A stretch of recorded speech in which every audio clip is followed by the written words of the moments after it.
Out of all of the evidence for the existence of UFOs, one extraordinary phenomenon continues to astonish and inspire me. The appearance throughout the world of so-called crop circles. These elaborate designs appear mysteriously swirled into crops of grain in such a way that the stalks are bent over, yet remain alive. More than 5,000 of these patterns have appeared in over 30 countries, most of them in England. The media has led many people, including me at first, to write these crop patterns off as hoaxes, the nighttime work of a few pranksters. Of course, there have been faked versions, but those made by human hands are crude compared to the vast majority of these elegant creations.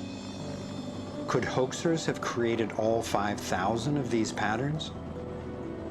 Could a few people with ropes and boards have created something as complex and beautiful as this one, made in the dead of night in a driving rain and leaving no footprints in the soil? The electromagnetic field over the area where the crop's been laid down to create the image is often electrostatically charged. Some of these areas are littered with strange magnetic particles. One of the most amazing crop designs is not a circle, but a rectangle that seems to be a direct response to a message sent out into space in 1974. The message was a radio signal depicting our planet's location in our solar system and Earth's people, in hopes that it might be received and interpreted by an extraterrestrial intelligence. 27 years later, in 2001, this crop design appeared in England, along with what could be a self-portrait of the sender. This message matches the format of the NASA signal and describes a different solar system from ours, a picture of the sender, non-human DNA, and a microwave antenna they apparently used to communicate, rather than the radio antenna that we used. The antenna symbol had appeared a year earlier in exactly the same field, right next to a working radio wave antenna, like the one NASA used to send out the original signal. NASA continues to officially deny extraterrestrial contact of any kind. And yet, year after year, these spectacular creations appear.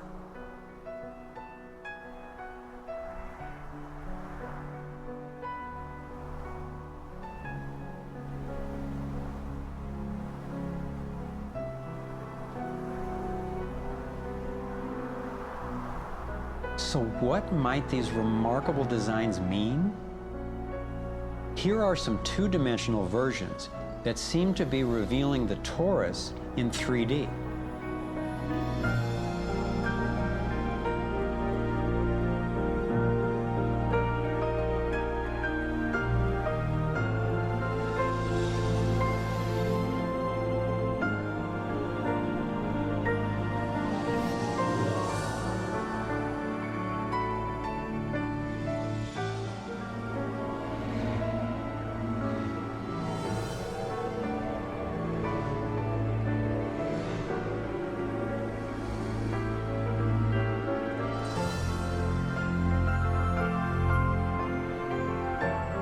And here is the vector equilibrium.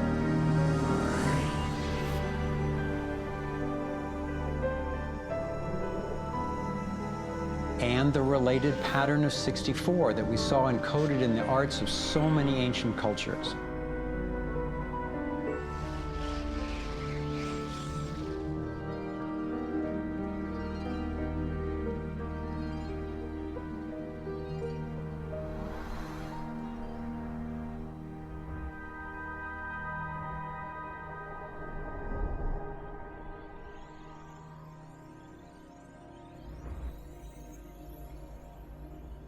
When I saw the coherence between the crop circles and the ancient encodings, I thought regardless of whoever created them and wherever they're from, there must be an important purpose to these designs.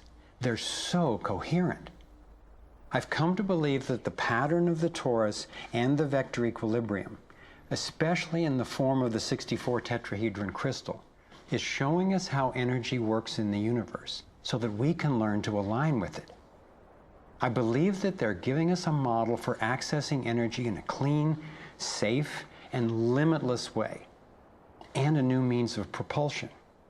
What more important message could there be to get to us, and especially now, from their perspective, as we're beginning to extend our careless reach beyond our planet? Una de las figuras más espectaculares de los campos de trigo no apareció en Inglaterra este año, apareció en Italia. Una imagen de un círculo en Poirino, en código binario, con un mensaje muy especial. Aquí le presento la información con Fernando Correa. Durante el 2011, en Italia, se han reportado 12 formaciones del mismo tipo de las que aparecen en los cultivos de Inglaterra. Entre ellas destaca una figura majestuosa de perfección indudable que apareció en la región de Poirino el día 20 de junio del 2011. Obsérvela con detenimiento. Es un diseño geométrico de una estrella con 7 puntas que contiene un mensaje en código binario. Por medio del código ASCII, utilizado en el lenguaje binario de las computadoras, el mensaje de esta formación fue descifrado. Se encontró que se trata del nombre del dios de la sabiduría de los sumerios, acadios y babilonios, el dios creador y señor de la tierra que llamaron Enki. Esta formación se relaciona directamente con la figura que apareció el año anterior en la misma región de Italia, en Poirino, donde el 13 de junio del 2010 se reportó la aparición de esta figura, también con forma de estrella de 7 puntas y también con un mensaje en código ASCII, que fue descifrado y en este caso contiene la fórmula más famosa del científico Albert Einstein, E igual a mc al cuadrado, es decir, la energía es igual a la masa por la velocidad de la luz al cuadrado.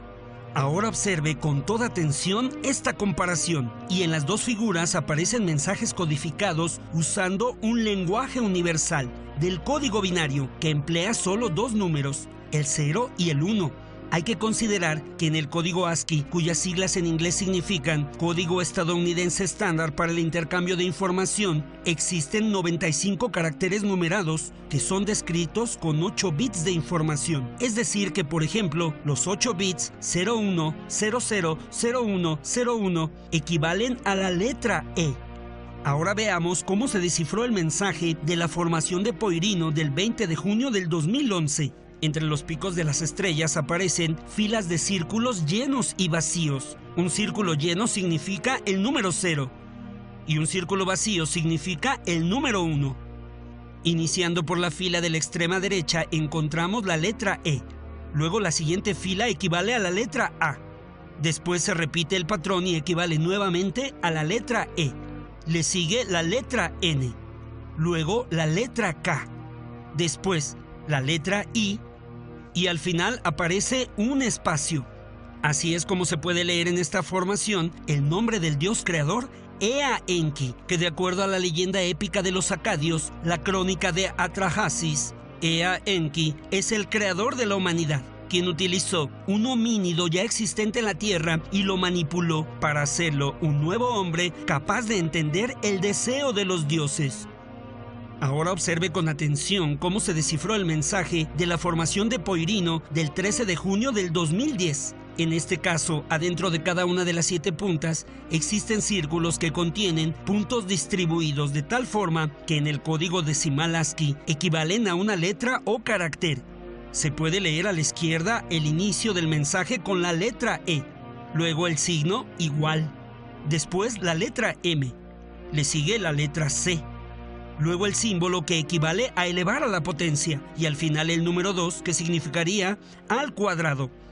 Así se obtiene la ecuación más famosa de Albert Einstein. Se trata de 2 formaciones extraordinarias que nos hablan de mensajes muy importantes por la trascendencia y significado de la ecuación de Einstein y por el significado a investigar del creador de la humanidad llamado Enki. Mensajes escritos con un lenguaje universal conocido como el código binario, el cual bien podría ser utilizado para comunicarse con otras inteligencias.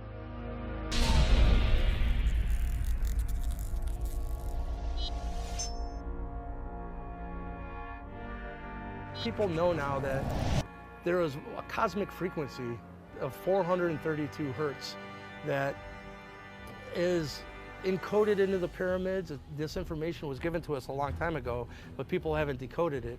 What I can tell you is they can go through, just like a radio station, from low frequencies to high. You're going through, there's noise, then you tune into a station, and then there's more noise as you move away from it, and then there's another station. The same way, you go through this container of water and you put a waveform generator through it. You start with low frequencies and you just do a sweep to high frequencies. Well, you'll see at certain times perfect geometry is formed by nothing but vibration and frequency. Well, when you get to 432, there's a specific pattern that is created, and it's not random. Every single time you hit 432, this exact same pattern is produced, and it is the Enki crop circle.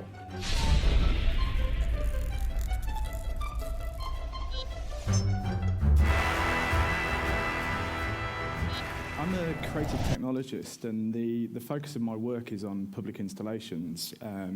And one of my driving passions is this idea of exploring nature and trying to find hidden data within nature. And it seems to me that there's this latent potential everywhere, all around us. Everything gives out some kind of data, whether it's sound or smell or vibration. And through my work, I've been trying to find ways to harness and unveil this. And so this basically led me to a subject called cymatics. Now, cymatics is the process of visualizing sound by basically vibrating a medium such as sand or water, as you can see there. So if we have a quick look at the history of cymatics, beginning with the observations of resonance by Da Vinci, Galileo, the English scientist Robert Hooke, and then Ernest Chladni. And he created an experiment using a metal plate, covering it with sand, and then bowing it to create the Chladni patterns that you see here on the right. Moving on from this, the next person to explore this field was a gentleman called Hans Jenny in the 1970s, and he actually coined the term cymatics. And then bringing us into the present day is a fellow collaborator of mine and cymatics expert, John Stuart Reid, and he's kindly recreated for us the Chladni Experiment. What we can see here is a metal sheet, this time connected to a sound driver and being fed by a frequency generator. And as the frequencies increase, so do the complexities of the patterns that appear on the plate, as you can see for your own eyes.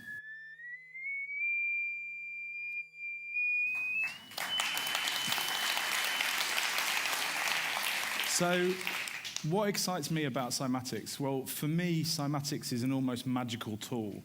It's like a looking glass into a hidden world, and through the numerous ways that we can apply cymatics, we can actually start to unveil the substance of things not seen.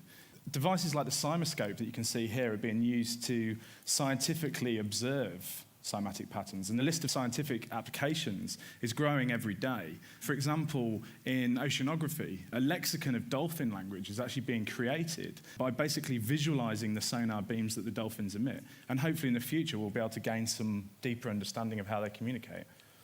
We can also use cymatics for healing and education. This is an installation developed with school children where their hands are tracked, and it allows them to control and position cymatic patterns and the reflections that are caused by them. We can also use cymatics as a beautiful natural art form. This image here is created from a snippet of Beethoven's Ninth Symphony playing through a cymatic device. So it kind of flips things on its head a little bit. And this is Pink Floyd's Machine playing in real time through the cymoscope.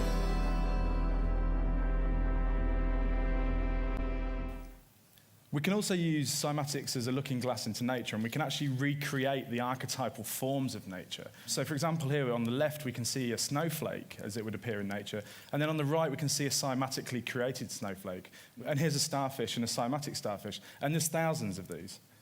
So, what does this all mean? Well, there's still a lot to explore, and it's early days, and there's not many people working in this field. But consider for a moment that sound does have form, and we've seen that it can affect matter and cause form within matter. Then sort of take a leap and think about the universe forming, and think about the immense sound of the universe forming. And if we, kind of ponder on that, then perhaps cymatics had an influence on the formation of the universe itself. And here's some eye candy for you from a range of DIY scientists and artists from all over the globe. And Cymatics is accessible to everybody, and I want to urge everybody here to apply your passion, your knowledge, and your skills to areas like cymatics. And I think collectively we can build a global community, we can inspire each other, and we can evolve this exploration of the substance of things not seen. Thank you.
It has been said that if there is ever to be such a thing as a true universal language, it will most likely be expressed in the realms of mathematics, geometry, energy patterns, and frequency.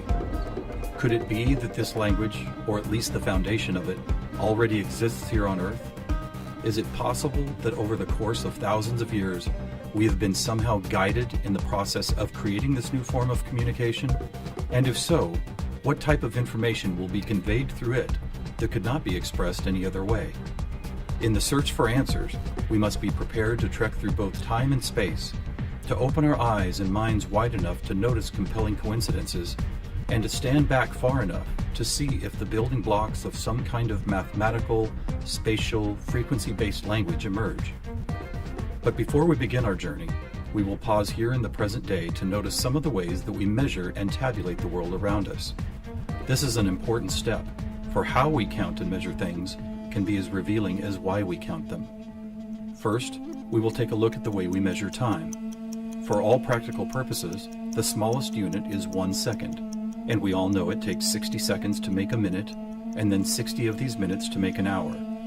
This hour, of course, is the unit by which we divide our days, and these days become months, years, decades, centuries, and so on. Speaking of 60, Let's take a moment to notice that all geometry, whether it is 2 or 3 dimensional, is also derived from base 60 mathematics that provide the foundation for a 360-degree circle, which in turn provides us with all the angles and formulas for creating virtually every shape known to humankind.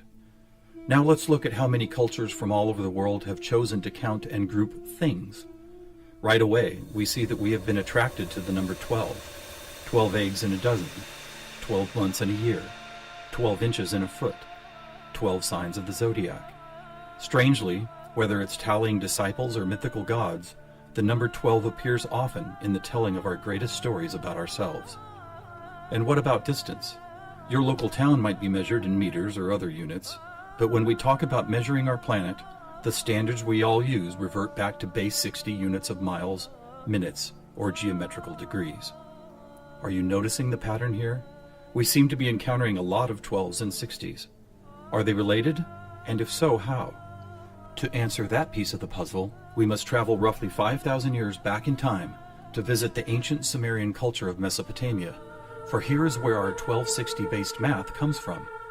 This counting system, which was invented by the same people who produced the world's first written language, involved counting the knuckles of the 4 long fingers on one hand and then multiplying them by all 5 digits on the other hand. If you do this, you will get a maximum number of 12 knuckles times 5 fingers, which of course totals 60. How these cosmic jumps in language and mathematics occurred so suddenly is open to debate. But it is interesting to note that the ancient Sumerians themselves wrote about being given this information by sky god visitors they called the Anunnaki. Who and what the Anunnaki were is a hotly contested subject, but one thing that cannot be denied is the fact that over 5,000 years ago, a mathematical system was born that incredibly still serves us today.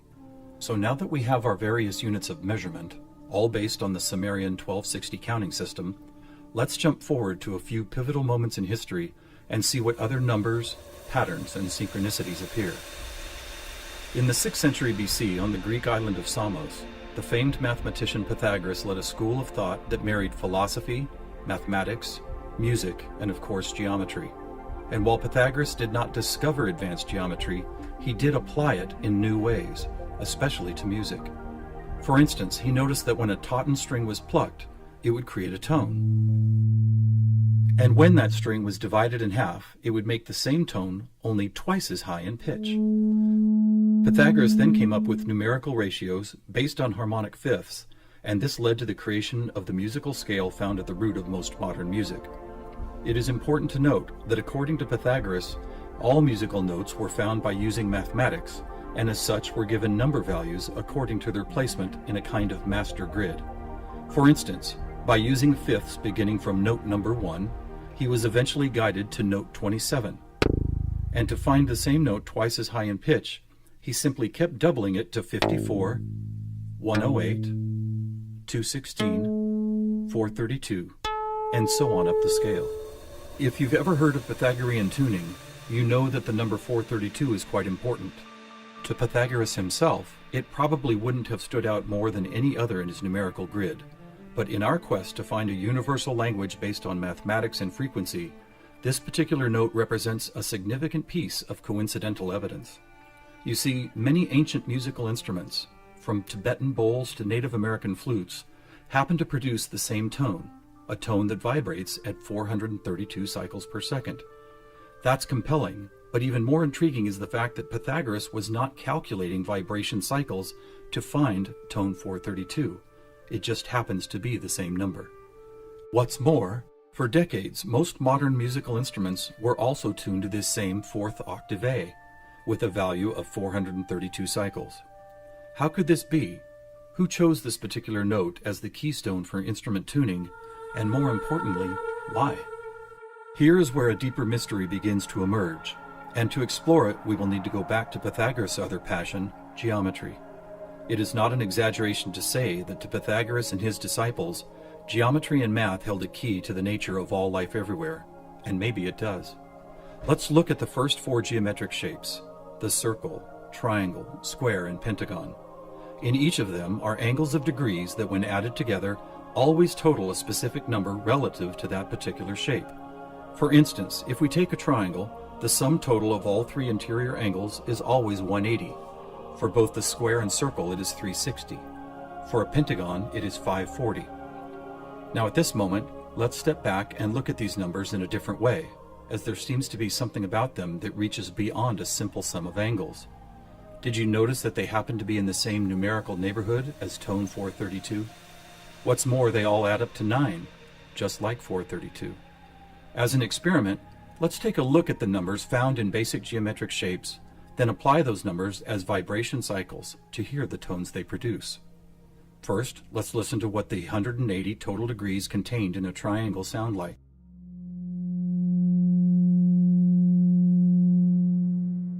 And here's a squares and circles 360 in cycles per second. A perfect octave up from the triangle. What about the pentagon at 540? That sounds like a harmonic fifth of the other two. That's interesting. What are these tones? They are F sharp and its perfect harmonic fifth of C sharp. Let's keep going. What does a hexagon 720 sound like? Another F sharp. Here's a seven-sided septagon, which totals 900. This is an A sharp, which happens to be the note required to complete an F sharp major chord in perfect three-part harmony.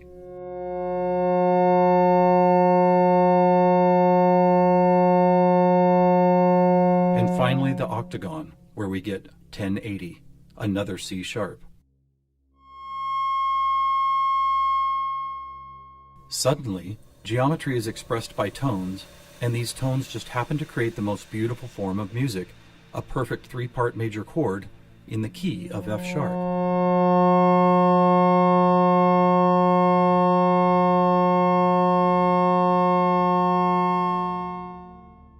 Is this something we've been missing for years?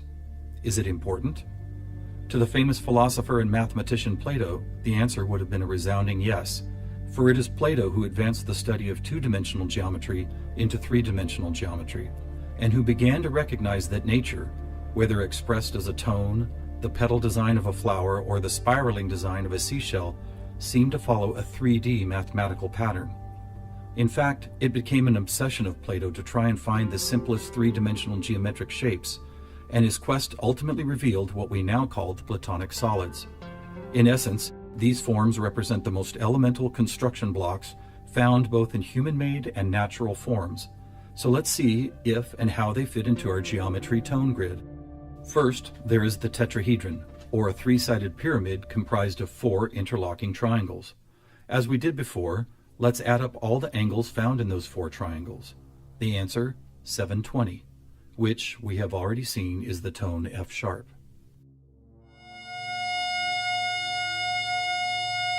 Next we have the cube, whose 6 360-degree squares totals 2160.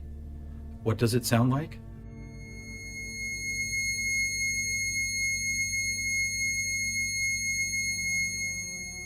(2160) is a high C sharp, and as you will see later, a very interesting number for other reasons as well.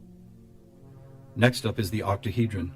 Constructed of 8 triangles, this shape totals 1440, which is another perfect F sharp higher up the scale. The icosahedron is made up of 20 triangles, so the total number of degrees is 3600.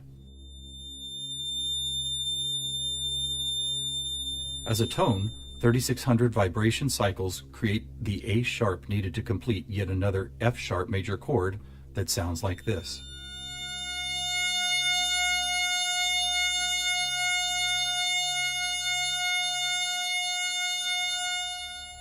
At this point, we have seen how 2- and 3-dimensional geometry can be expressed by the notes found in an F sharp major chord. Could this also be true with what is known as sacred geometry? To find out, we will first need to build a design called the Germ of Life, which, when repeated, goes on to reveal the seed of life, then flower of life pattern found at sacred sites all over the world. First, we start with a circle at 360 degrees, which is the familiar F sharp. We then add our second circle, bringing the total to 720. another F sharp. 3 circles totals 1080, which provides the harmonic fifth of C sharp. 4 circles is 1440, another F sharp. 5 circles totals 1800, or the A sharp needed to once again provide the harmonic third of an F sharp major chord. And finally the 6th circle, which brings the total to 2160, another C sharp. Amazing! It's as if we can now both see and hear the flower of life pattern that has intrigued humankind for thousands of years. So now we have 2-dimensional geometry, 3-dimensional geometry, and even sacred geometry being represented by different variations of an F-sharp major chord. How is this not common knowledge? How have we missed this connection? There are actually 3 explanations. 1, for reasons ranging from the mundane to the conspiratorial, musical instruments are no longer tuned to an A vibrating at 432 cycles per second, but rather 440. 2, modern tuning calls for equal temperament, which no longer adheres to Pythagoras' whole number simplicity. And 3, the tuning method required to reveal geometric shapes is based on a mathematical grid rather than mathematical ratios. This grid, if it had a name, would probably be called something like factor 9, because the number 9 is found not only in the sum of every note on the grid, but also as the number required to move up or down the scale. For instance, if we started at note A at 216 cycles, all we would have to do is add or subtract the number 9 to reveal all the other tones in that octave. And it is here, on this incredible factor 9 grid, that we find not just some of our geometric numbers, but all of them. Conversely, modern A440 tuning reveals not one correlation to geometric numbers. Now let's go back for a moment and take a look at one of these numbers, 2160, the number expressed by both the cube and the germ of life pattern. You may have already noticed that without the 0, it is exactly half of our magic 432. That's worth noting, but what is even more intriguing is the way this number keeps showing up in other large-scale measurements.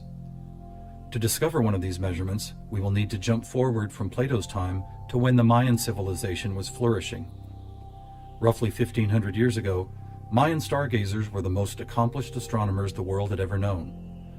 Their concept of cyclical time led to many incredible discoveries: the accurate length of a year, the exact dates of seasonal changes, even the moments when solar and lunar eclipses would occur. But their most amazing discovery was of something known as the precession of the equinox, which makes note of a very slow wobble of Earth's axis. Somehow aware of the fact that this wobble takes 25,920 years to complete, the Mayans called this cycle one great year, with each of its 12 great months requiring 2160 Earth years to complete. And what about this? Did you know that the diameter of our moon, when measured in miles, also happens to total? You guessed it, 2160. Lastly, watch what happens when we apply simple division to this highly synchronous number. 2160 divided by 2 is 1080, the angle sum of the octagon. By 3, 720, the total of the hexagon. By 4, 540, the pentagon. And by 5, are you ready? It's the ketone of 432. And by 6, 360, the number of both the square and circle. All F sharps and C sharps, with our 432A thrown into the mix, as if it were some kind of clue to solving a cosmic riddle. Maybe we should look at this number even more closely. As we've stated, our closest celestial neighbor, the moon, is 2160 miles across, and 216 is exactly half of 432. What about the other large object in our sky? Were you aware that our sun is 864,000 miles across? Incredibly, where the moon's base number sequence is half of 432, the sun's number sequence is exactly twice 432. And do you know how many seconds there are in a day?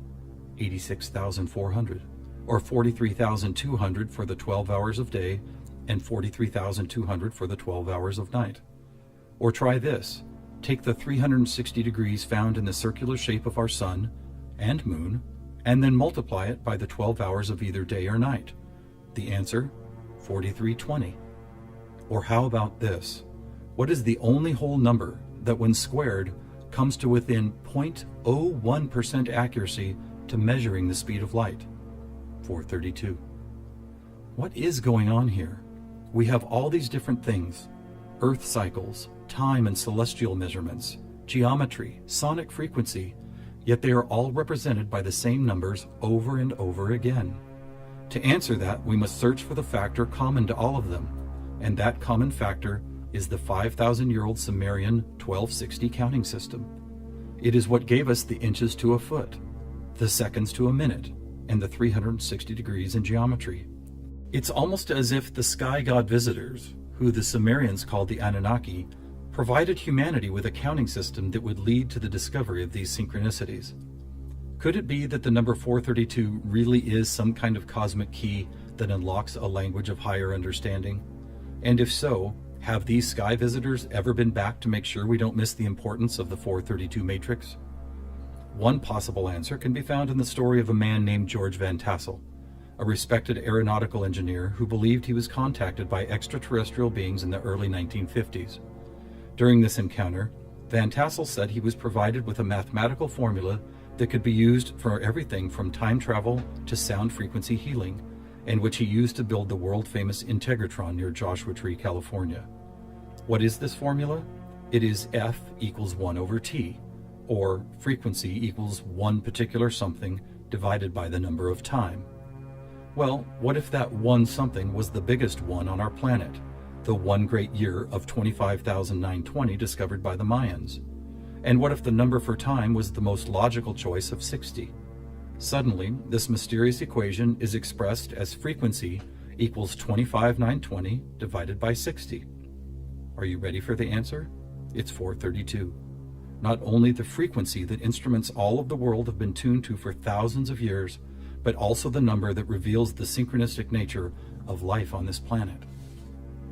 Noticing all these coincidences revealed by the 432 matrix and the Sumerian counting system, we must wonder if other ancient cultures were aware of them as well. Just scratching the surface, it would seem that they were. For example, let's take the Sumerian 12 and square it for a total of 144. Right off, we see that it is indeed a number and tone contained within our factor 9 grid. Expanding outward, we find 1440, then 144,000, which is a number that appears all over the world in the most compelling of ways. Take, for instance, the Great Pyramid of Giza. It happens to have been covered with 144,000 smooth white casing stones. To ancient Mayans, 144,000 days was the length of their 394-year back tune, a time cycle which has just begun again. In the Bible, we read that there will be 144,000 chosen ones redeemed from the earth prior to the apocalypse. Obviously, number sequences like these have been significant to many different cultures and religious sects, and to one enigmatic group in particular, the Freemasons.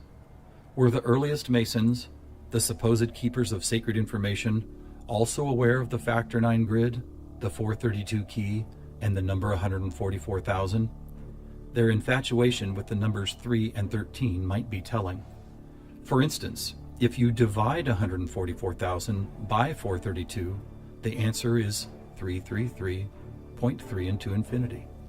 Or take a look at the back of a dollar bill. That famous unfinished pyramid could be revealing some interesting clues. For instance, there are 13 steps climbing the pyramid, and 13 times 33.3 is 432.9. Even the shape of the flat-topped pyramid appears to be made as if someone had drawn 4 dots in a line, then 3 above it, then 2 above that, and then connected those dots to reveal this iconic shape. And of course, let's not forget that the square root of our all-important factor 9 grid is 3 threes. Who else knew about 432? The answer is surprising.